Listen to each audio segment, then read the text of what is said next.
చామగడ్డ పులుసుకు కావాల్సిన పదార్థాలు: చామగడ్డని బాయిల్ చేసి కట్ చేసి పెట్టుకోవాలి, చింతపండు, టమాటా, ఉల్లిపాయలు, పచ్చిమిర్చి, కరివేపాకు, కొత్తిమీర, సాల్ట్, ధనియా పౌడర్, అల్లం వెల్లుల్లి పేస్ట్, కారం, పసుపు.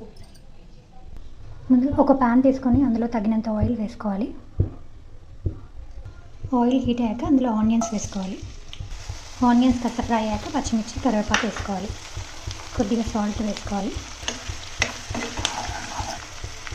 కొద్దిగా కొత్తిమీర వేసుకొని ఆనియన్స్ ఫ్రై అయ్యాక 1 స్పూన్ పసుపు, 1 స్పూన్ అల్లం వెల్లుల్లి పేస్ట్. ఇప్పుడు అందులో కట్ చేసి పెట్టుకుని టమాటా ముక్కని వేసుకోవాలి.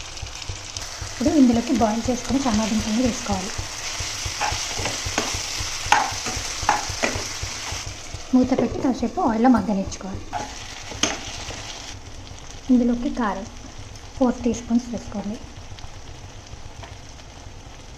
సాల్ట్ 2 టీ స్పూన్స్, ధనియా పౌడర్ 1 టీ స్పూన్.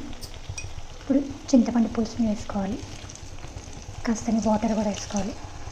ఇలా అన్నీ వేసాక కలుపుకొని మూత పెట్టి బాగా ఉడకనివ్వాలి.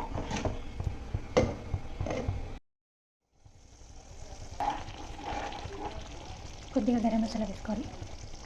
కొత్తిమీరతో గార్నిష్ చేసుకొని కలిపేసుకొని 2 మినిట్స్ నుంచి ఆపేయాలి. ఎంతో ఎమ్మీ అయిన చామగడ్డ పులుసు రెడీ.